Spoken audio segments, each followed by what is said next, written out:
সালাম আলাইকুম। গতকালকে জনাব তারেক রহমানের ফেসবুকে একটা পোস্ট দেখলাম। কেউ একজন তাকে নিয়ে একটা ব্যঙ্গ করে কার্টুন লিখেছে। সেই কার্টুনটা তিনি তার ফেসবুকে পোস্ট করেছেন এবং তিনি সেটাকে বলেছেন যে মানে এই ধরনের প্র্যাকটিস থাকা উচিত। আবারও কার্টুনের যুগে ফিরে এসেছে, এই ধরনের স্বাধীনতা তিনি দিতে চান। তারেক রহমান সহ বাংলাদেশের সব রাজনীতিবিদদেরকেই বলতে চাই, যারা আওয়ামী লীগ করে এদের বাইরে যারা আছে তাদেরকে, ইনক্লুডিং এই যে যে অ্যাডভাইজার যারা হয়েছেন তাদেরকেও বলতে চাই যে সবার সাথে যে আচরণ করা হয়েছে আওয়ামী লীগের সাথেই আচরণ করা যাবে না। তা আপনি প্রশ্ন আসতে পারে যে মানে যারা সাংবাদিক যারা কার্টুনিস্ট আছে তারা কি আসলে আওয়ামী লীগ কিনা? ইয়েস, তারা আওয়ামী লীগ। গতকালকে রাহুল রাহা যে এই সারা বছর শেখ হাসিনার মানে ছায়া ব্লাউজ ধরে তারপরে চামচামো করেছে, সেই রাহুল রাহা এখন গতকালকে খোঁজ নেন, গতকালকে তার অফিসে মিটিং হয়েছে একটা, সেই মিটিং এ তিনি বলেছেন যে আমরা এতদিন সাংবাদিকতা করি নাই, এখন থেকে আমরা সাংবাদিকতা করবো, রিয়েল সাংবাদিকতা আমরা এখন থেকে করব। তো রিয়েল সাংবাদিকতাটা কি? রিয়েল সাংবাদিকতা হচ্ছে গত 1/11-এর সময় আপনার মনে আছে বিএনপির বিরুদ্ধে এই যে মুসাদ্দেক হোসেন ফালু থেকে শুরু করে সবার এর ঘরে নাকি এই পাওয়া গিয়েছে, ওর ঘরে ওই পাওয়া গিয়েছে, এই সেই নানান মানে সারাটা দিন ওই নিউজ। আচ্ছা আপনি বলেন 2001 থেকে 2006 সাল পর্যন্ত দুর্নীতি হয়েছে, আমি অস্বীকার করছি না। আপনি আমাকে জবাব দেন যে 2001 থেকে 6-এর সময়টাকে যদি দুর্নীতি ধরা হয় আর সেই দুর্নীতিটাকে যদি মনে করেন একটা তেলাপোকা ধরা হয়, তাহলে 2009 থেকে 2024 পর্যন্ত শেখ হাসিনা যে দুর্নীতি করেছে সেটা কোন প্রাণী হিসাবে আসবে? মানে ওই প্রাণী পৃথিবীতে না, হাতি টাতি যাই বলেন কোনোটাই আসবে না। সেই নিউজ কোথায়? এই প্রায় 10 দিন পার হয়ে গেল, কোনো নিউজ আছে? মানে মনে হচ্ছে যে বাংলাদেশের আগে আপনার মানে খুব হযরত ওমর রাদিয়াল্লাহু তাআলা আনহু তিনি ক্ষমতা চালিয়ে গিয়েছেন, এখানে কোনো দুর্নীতি টুর্নীতি কোনো কিছুই হয় নাই। আসলে কি তাই? কেন হচ্ছে না? কেন হচ্ছে না জানেন? এই যে তারেক রহমান কালকে আপনার কার্টুন দেওয়ার পরে তারপর তাদেরকে অভিনন্দন জানিয়েছেন, এই জন্য। জিনিসটা এত সহজ না। খোঁজ নেন, আপনারা বিএনপির যারা আছেন আপনারা যা খোঁজ নেন, এখনো সময় ইসলাম চ্যানেল আইতে উপস্থাপনা করছে। আপনার খান মোহাম্মদ রুমেল, অখিল পোদ্দার, মঞ্জুরুল আলম পান্না, এরকম আমি অন্তত 100 নাম বলতে পারবো যাদেরকে দেখেছি চরম চামচামো করেছে, সারাটা বছর আমাদের বিরুদ্ধে কথা বলে এসছে। বাংলাদেশের এই আন্দোলন সংগ্রাম, মানুষকে ভারত বিরোধিতা বুঝানো, ভারতের ব্যাপারে মানুষকে সচেতন করা, আমার কোনো নাই, ক্রেডিট নাই, একদমই কিচ্ছু নাই, কোনো কিছু করি নাই। এত সহজে ভুলে গেলে হবে না, তাহলে বিপদ আবার আসবে। আজকে যে শাবান মাহমুদ ভারতে প্রেস সেক্রেটারি হিসাবে নিয়োগ পায়, এই শাবান মাহমুদ, প্রেস সেক্রেটারি নাইমুল ইসলাম খান, এরা বিএনপির সময় সুবিধা নিয়েছে। মুজাম্মেল বাবু পর্যন্ত বিএনপির সময় যথেষ্ট ভালো পজিশনে ছিল। খোঁজ নিয়ে দেখেন, যান 21 টেলিভিশনে যান। যারা বিপদে ছিল তাদের খোঁজ নেয় নাই, বরং এদিন শুনলাম 21 টেলিভিশনের চেয়ারম্যান আপনার টেলিভিশনে আবার ফিরে গিয়েছেন, তার বিরুদ্ধে নানান ধরনের ষড়যন্ত্র হচ্ছে। কারণ কি? এই লোক তো জেল খেটেছে, এই লোক 2 বছর জেলে ছিল, কিন্তু তাদের বিরুদ্ধে এখন আবার লোকজন লেগে গিয়েছে শুনলাম। আর যারা এতদিন আওয়ামী লীগের বিরোধিতা করেছে তারা এখন সুশীল হিসেবে উপস্থাপিত হচ্ছে। বলে রাখলাম, আবারও পায়ে সবল দেবে এরা যদি সুযোগ পায়। আমি ইলিয়াস, আমার কোনো কারোর উপদেষ্টা হওয়ারও দরকার নাই, অনেকের উপদেষ্টা হওয়ার খায়েশ আছে, অনেকে অনেক কিছু হইতে চাচ্ছে। আমি ইলিয়াস যেদিন সরকার, এই সরকার কিংবা তারেক রহমানের সরকার থেকে যেদিন 1 টাকার সুবিধা আনতে যাব, সেদিন আমার বললেন যে আমি কে। যা মনে চায়, যেমন আমার সব চ্যানেল সব জায়গা থেকে সাবস্ক্রাইব করে চলে যান। এই কথা আপনাদেরকে আজ থেকে আরো 5 বছর আগে বলেছিলাম, ইলিয়াস কোনোদিন সুবিধা নিবেন। আজকেও বললাম, আল্লাহ যতদিন বাঁচায় রাখে ততদিন আমি আজকে যেখানে আছি আল্লাহ যেন সেই জায়গাতেই রাখেন। অতএব কোনো সুবিধা নেওয়ার জন্য বলছি না। একটা গণমাধ্যম বিশাল আকারে গুরুত্বপূর্ণ একটা বিষয়। একটা দেশের জনমত তৈরির ক্ষেত্রে আমি কিংবা কনক সারোয়ার কিংবা পিনাকির মতো এরকম ইউটিউব চ্যানেল যদি এত বিশাল ভূমিকা রাখতে পারে, দেশের মেইন স্ট্রিমের যে গণমাধ্যম সেগুলো বিরাট আকারের অবদান রাখতে পারে। যে কোনো সময় তারা দেশের পরিস্থিতি পাল্টে দেওয়ার ক্ষমতা রাখে যদি সবগুলো গণমাধ্যম একসাথে কাজ করে। আপনি কেমনে এগুলোকে সামাল দেবেন? সবাই তো তাদের টাকা পয়সায় চলেছে। এখনো শেখ হাসিনার কাছে যে পরিমাণে টাকা পয়সা আছে, আপনি ওই সাংবাদিককে টাকা দিয়ে, যে টাকা খায় তাকে টাকা দিয়ে আপনি খুশি করতে পারবেন? শেখ হাসিনা তাই বলবে $1 মিলিয়ন দিয়ে দেন এক একটা পত্রিকার টেলিভিশনের মালিককে, দ্যাটস ইট, সে তার মতো করে কাজ করবে। আপনি কি দিবেন ওই সাংবাদিককে? কিছু দিতে পারবেন না তো। অতএব যারা এখন এই মুহূর্তে এদেরকে এত সহজভাবে নিচ্ছেন এলাকা এলাকায়, আমার এলাকার কথাই জীবননগর চুয়াডাঙ্গা যেটা বললাম, যে তারা বিএনপির লোকজন এখন আওয়ামী লীগের লোকজন এখন বিএনপিতে যোগ দিচ্ছে এবং বিএনপির অনেক নেতা, বড় বড় নেতারা তাদেরকে ওয়েলকাম করছে, তাদেরকে ঢুকিয়ে নিচ্ছে। অন্য ছোট ছোট যারা এতদিন তাদের দ্বারা টর্চার হয়েছে তারা এখন কথা বলতে পারছে না। সব জায়গাতে একই অবস্থা হচ্ছে। আপনি সময় ইসলাম এগুলো এখনো টেলিভিশন চ্যানেলে যায়, ভাই ওই জায়গা আগে পরিষ্কার করেন। আপনি বলে রাখলাম, সময় টেলিভিশন এখনো পর্যন্ত প্রতিটা মুহূর্তে, ওই ইন্ডিয়াতে একটা রিপাবলিক টিভি আছে, তাদের মতো করে নিউজ করে যাচ্ছে। যে হিন্দুদেরকে এই করা হচ্ছে, খুব সূক্ষ্মভাবে তারেক রহমান সাহেব আপনাকে বলি, খুব সূক্ষ্মভাবে সময় টেলিভিশন সহ এইসব টেলিভিশনগুলো এই মানে আওয়ামী লীগের হয়ে তারপরে কাজ করছে। অতএব আমি মনে করি যে তারেক রহমান অত্যন্ত ভদ্র একজন মানুষ, তিনি বাংলাদেশে ভদ্র রাজনীতি চায়, কিন্তু ভদ্র রাজনীতি করতে গেলে অভদ্র লোকজনকে শাস্তি দিতে হবে। আমি চাই না, আমার সেই স্বপ্নও নাই, এই স্বপ্ন দেখিও না যে বাংলাদেশে কোনো টেলিভিশনের যা সম্পাদক হবো কিংবা মালিক হবো বা আগের মতো কোনো একটা প্রোগ্রাম করব। কিছুই হবো না। এই দেশে যাবো কিনা সেটাও সন্দেহ আছে, কারণ হয়তো এর মধ্যেই দৌড় দিতাম যদি একজন থাকতো, সে নাই। কি দেখতে যাব, কার জন্য যাব বাংলাদেশে? তো আপনার মাথায় রাখতে হবে যে আমরা ক্ষমতার জন্য এগুলি বলি নাই, এখনো ক্ষমতার জন্য এগুলি বলছি না। আপনি খুব নিউট্রাল সাংবাদিকতা চান বাংলাদেশে, আপনার বিরুদ্ধে কেউ কার্টুন করুক সেটাকে আপনি ওয়েলকাম করেন, আপনি খুব সুন্দরভাবে নেন, কোনো সমস্যা নাই, কিন্তু সেই সাংবাদিক আসলেই নিউট্রাল সাংবাদিক হইতে হবে। এই এখনকার রাহুল রাহা আর এই যে এগুলোর দিয়া তারপরে আপনি সুন্দর করে সময় টিভি চ্যানেলের এই সময় টোমা এগুলোর দিয়া ডিবিসি দেখেন আপনি হিন্দুদেরকে কিভাবে উস্কানি দিচ্ছে, আওয়ামী লীগকে কিভাবে প্রমোট করছে দেখেন। সমকাল 2 দিন না যাইতে সে নিউজ করছে যে ঢাকা মহানগর দক্ষিণের কোন যুবদল নেতা নাকি আপনার কোটি কোটি শত শত কোটি টাকার মালিক হয়ে গিয়েছে। কোথা থেকে শত শত কোটি টাকার মালিক বিএনপির লোক হয়ে গেল? এই 5 দিনের ভিতরে শত শত কোটি টাকার মালিক হয়ে গিয়েছে। মানে বিএনপির লোকজনের নিয়ে এখনই গণমাধ্যম এইভাবে মিথ্যাচার করা শুরু করেছে।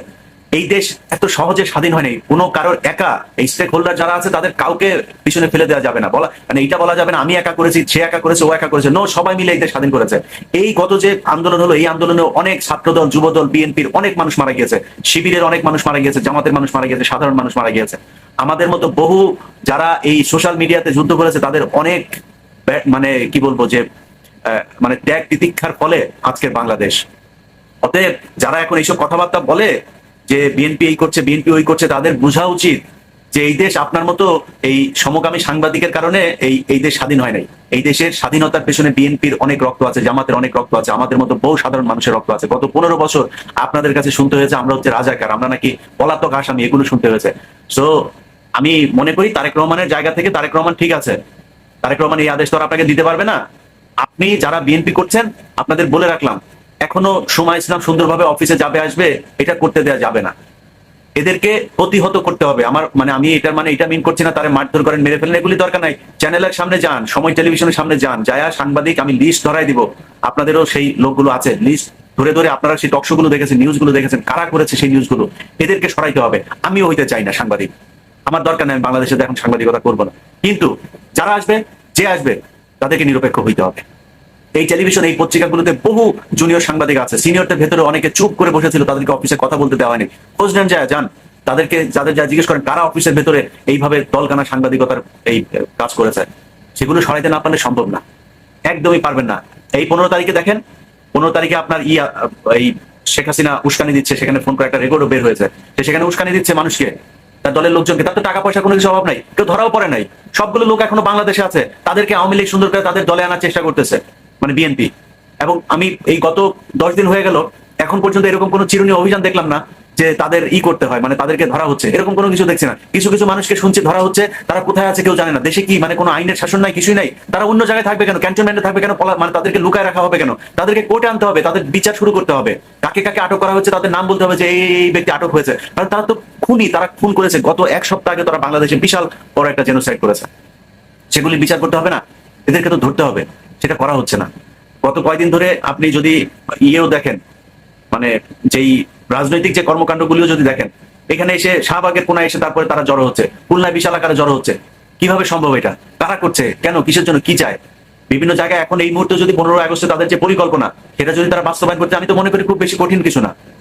ডক্টর মোহাম্মদ ইউনূস, উনি অত্যন্ত ভদ্র একজন মানুষ, খুব সজ্জন, সবাই ওনাকে মানে প্রচন্ড রকমের, আমার মনে হয় তত্ত্বাবধায়ক সরকার বলেন আর অন্য যে কোনো সরকার বলেন, ইনার মতো এইভাবে আমার মনে হয় জিয়াউর রহমানের পরে কাউকে এত সাদরে মানুষ গ্রহণ করে নাই। ঠিক 7ই নভেম্বরে যেভাবে জিয়াউর রহমানকে সিপাহী তারপরে জনতা মিলে বিপ্লব করে তাকে করেছিল, এবার সে একইভাবে বিপ্লব করে তাকে ক্ষমতায় বসিয়েছে। সো ডক্টর মোহাম্মদ ইউনূসের কাছে আমার অনুরোধ, ভিডিওটা যদি আপনি তো এখন অনেক ব্যস্ত, যদি অন্য কেউ হলেও ওনাকে একটু করেন, যে ওনার একটা ভিডিও দেখলাম রাস্তার ভেতরে উনি ট্রাফিক ঠেলে তারপরে যাচ্ছেন।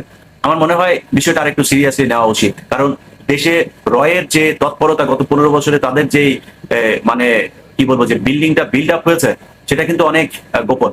আমার বিশ্বাস যে আপনি সেই জিনিসগুলো নিশ্চয়ই আপনার মাথায় আছে। আপনাকে এটা একটু মানে সাবধানে চলাফেরা করতে হবে। আমার যেটা অবজারভেশন, আমি ওই দিন ভিডিওটা দেখলাম যে তিনি একটা ট্রাফিকের ভেতরে গাড়ি আটকে আছে, তো এটা আমার কাছে বিপজ্জনক মনে হয়েছে, এটা করা ঠিক না। কারণ এই মুহূর্তে মানে ডক্টর মোহাম্মদ ইউনূস যদি না থাকে, সেই ক্ষেত্রে আমাদের উপরে পশ্চিমা যেই সমর্থনটা এখন আছে সেটাও আমাদের জন্য বিপজ্জনক হবে। তারা থাকবে কিনা আমরা সেটা জানি না। তো তার থাকাটা এই মুহূর্তে খুবই জরুরি। দেশটা একটা সুনির্দিষ্ট একটা নিরাপদ জায়গায় না যাওয়া পর্যন্ত আমার মনে হয় ডক্টর মোহাম্মদ ইউনূসের এখানে থাকা উচিত। সো এই জায়গাটা বললাম। আর যারা যারা এই হত্যাকাণ্ডের সাথে জড়িত ছিল, আমার মনে হয় তাদেরকে ধরে ধরে নিয়ে কোথায় রাখা হচ্ছে আমি জানি না। কিছুক্ষণ আগে দেখলাম জেনারেল আজিজকে ধরা হয়েছে, তাদেরকে ধরে নিয়ে কোথায় রাখা হচ্ছে। এখনো পর্যন্ত আওয়ামী লীগের লোকজন কিভাবে এলাকায় ঘুরে বেড়াচ্ছে, তাদেরকে কেন মানে শাস্তির আওতায় আনা হচ্ছে না। তারা তো এই গত 15 বছরে সব ভিডিও ফুটেজ আছে, কে কোথায় মারামারি করেছে, কোথায়, এগুলো দেখে দেখে তো সেটা করা যায়। এই জিনিসগুলো আমার বিশ্বাস করা উচিত। এবং বিএনপির, আমি যেটা বললাম যে তারেক রহমানকে দিয়ে বক্তব্যটা শুরু করলাম, আমার ভিডিও আসলে তারেক রহমানের বিরুদ্ধে না বা তারেক রহমানকে বলার জন্য না কিছু। তারেক রহমান জায়গা থেকে তিনি তার বক্তব্য দিবেন, এটা খুবই স্বাভাবিক। কিন্তু আপনারা যারা মাঠে আছেন তাদেরকে এটা খুব সূক্ষ্মভাবে সুন্দরভাবে চিন্তা করতে হবে। গত কয়েকদিন আগেও যে সময় ইসলাম নীলুফার চৌধুরীর মনিয়াপাকে এইভাবে অপমান করলো ডেকে এনে, সেই সময় ইসলামরা বাংলাদেশে এত সুন্দরভাবে সাংবাদিকতা করতে পারে না। আমি ইলিয়াস যদি গত 15 বছরের মধ্যে যদি দেশে যাইতাম, আওয়ামী লীগ কি করতো? মাহমুদুর রহমান তাকে আদালতের ভেতরে কিভাবে রক্তাক্ত করেছে আপনাদের মনে নাই? আমাদেরকে তো আওয়ামী লীগ থাকতে দেয় নাই। দেশে গেলে কিভাবে মারতো, তাদের বিভিন্ন থ্রেড, ওপেনই থ্রেড করতো, কুচি কুচি করে তারপরে কাটবে। আমি কুচি কুচি করে কাটতে বলি না, কারোর গায়ে হাত তুলতে বলি না, কারোর উপরে আইন হাতে তুলে নিতে বলি না। কিন্তু ওই টেলিভিশন গুলোকে এই মেসেজ দিতে হবে। 50 জন 100 জন যায় সেখানে যায়, তাদেরকে বলতে হবে টেলিভিশন দখল করবো নাকি এগুলিদের সরাবি আগে। এই ছাড়া দেশে শান্তি আসা সম্ভব না। আপনি সব শেষ যদি হিন্দুদের, এই যে আওয়ামী লীগকে হিন্দুরা যেভাবে প্রতিস্থাপন করছে, হিন্দুদেরকে বলে রাখি ভাই আপনাদেরকে ভালোবাসি, আপনারা আপনাদের ধর্ম নিয়ে আমাদের কোনো চুলকানি নাই, আমরা চাই আপনারা ধর্ম পালন করে। মুসলমান কোনো মুসলিম কখনো অন্য ধর্মের মানুষকে জোর করে তার ধর্মান্তরিত কিংবা তার ধর্মের উপর আঘাত আনতে পারে না, তার ধর্মীয় উপাসনালয় কখনো আক্রমণ করতে পারে না। যে করে আমি এটা নিন্দা জানাই। কিন্তু আপনারা এখন এই যে আপনাদের ব্যানারে যেগুলো করছেন, জুয়েল আইস নামে একটা ছেলে আছে চিটাগাঙে বাড়ি, এতদিন ধরে তারা এই যে চন্দ্রনাথ পাহাড় সহ বিভিন্ন জায়গায় তারা মুসলমানদেরকে যাইতে দেয় নাই, তারা চট্টগ্রামের বিভিন্ন এলাকা দখল করেছে, চরম বেয়াদবি করেছে এগুলো। তারা এখনো ভারতের বিভিন্ন টেলিভিশনে তারা বক্তব্য দিচ্ছে। এই জুয়েল আইস সহ যেগুলি, গোবিন্দ প্রামাণিক যে বাংলাদেশ বিক্রি করে ফেলতে চেয়েছিল, যে বাংলাদেশকে অখণ্ড ভারত বানাতে চেয়েছিল, এরা এখন আবার নরম সুরে বক্তব্য দিচ্ছে। সো এই হিপোক্রেট মুনাফিক যেগুলো আছে তাদের ব্যাপারে সাবধান হইতে হবে। তাদের ব্যাপারে সাবধান না হয় তাদেরকে বাঙালি বহুত কিউট জাতি, এরা সুন্দর করে রাতারাতি নিজের খোলস পাল্টাইতে পারে। সময় ইসলামের অবস্থাটা দেখেন না এখন সে বলছে 15 বছরে দেশ যে ধ্বংস। আমি গত 2 দিন আগে একটা টক শো শুনলাম, এই যে দেশ ধ্বংস করে গেল আওয়ামী লীগ, এটা তো করতে হবে। হ্যাঁ, এটা এত ইজি না। আপনার মনে করার কোনো কারণ নাই যে এরা যেটা বলছে ওদের ভেতরে সেটা খুব কষ্ট নিয়ে। সময় ইসলামের মুখের এক্সপ্রেশন দেখবেন, এখন আজ থেকে 10 দিন আগের এক্সপ্রেশন দেখবেন, এক ছিল না। খুব কষ্টে এখন এগুলো করতেছে। এরা সময় পেলে আবারও আপনাদেরকে ধরবে।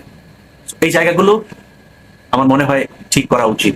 এই জায়গা ঠিক না করলে সামনে ভবিষ্যৎ 15ই আগস্টেই কি হয় সেটা খুব বলা জরুরি, মানে বলার মতো অবস্থা আমার মনে হয় মানে অসম্ভব। আর 15ই আগস্টে তারা হিন্দুদের সাথে নিয়ে তারপরে এই ওদের তো আব্বা তো মারা গিয়েছিল সেদিন, তো ওই আব্বাকে নিয়েও একটু ইমোশনাল তৈরি করার চেষ্টা করবে।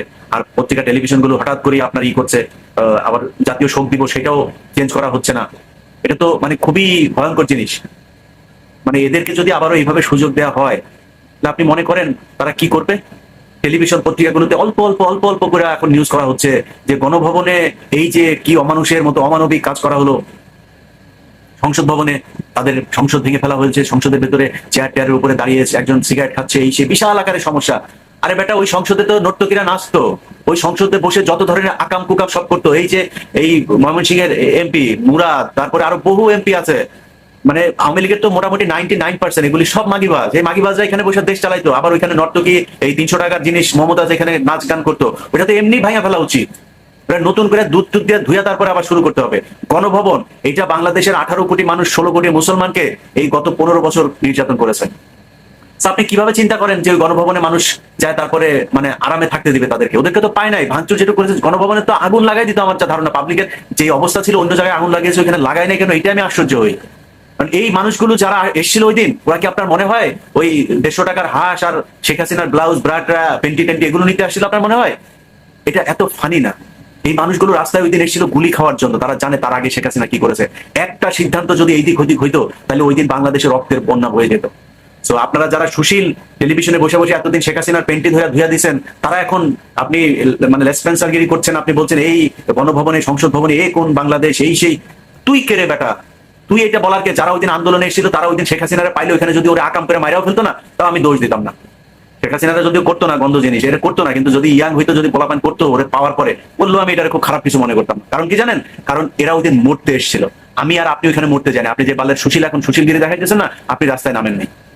প্রোফাইল পিকচার লাল কইরা তারপরে আপনি রাতারাতি মুক্তিযোদ্ধা সাজিয়ে গেছেন। ওই 71-এ আপনার মেজর জলিল লিখে গেছে কিভাবে আওয়ামী লীগ মানে 16 ডিসেম্বরে সব মুক্তিযুদ্ধ হয়ে গেল। ওইভাবে এখন নতুন নতুন কিছু মুক্তিযুদ্ধ হয়েছে, যারা এই আশপাশেও যায়নি। তো এই মুক্তিযোদ্ধাদের থেকে দেশ বাঁচাইতে হবে। আমি মনে করি যে কোন দল না, যে যে যে চামচামু করেছে, যে কোনো দলের পক্ষ হয়ে কথা বলেছে, কাউকে না, নিউট্রাল মানুষ আসুক, যারা আসলে নিরপেক্ষ, যারা আসলে এই কয়েক বছর ধরে সরকারের বিরুদ্ধে কথা বলেছে, তারা আসুক। ওই যে আপনার ইউটিউবে কথা বলে আরেকজন, কি বলে ওনার নাম, ডক্টর জাহেদুর রহমান সম্ভবত। তো এই জাহেদ ভাই, উনি জাহেদ টেক নামে যে ইউটিউব চ্যানেল আছে, ওনারা তো সরকারের বিরুদ্ধে কথা বলছে, ওনাদেরকে নিয়ে বসান। যারা এতদিন সরকারের বিরুদ্ধে কথা বলছে, মানে অনিয়ম অপরাধের বিরুদ্ধে কথা বলছে নিরপেক্ষ জায়গায় থেকে, তাদেরকে নিয়ে টেলিভিশন গুলোতে বসান। নুরুল কবির ভাইকে দায়িত্ব দেন যে কারা কারা চামচামি করেছে, নুরুল কবির ভাই বসাক কোথায় কোথায় করতেন। প্রয়োজনে নুরুল কবির ভাইয়ের হাতে 3টা 4টা 5টা টেলিভিশন পত্রিকা দিয়ে দেন,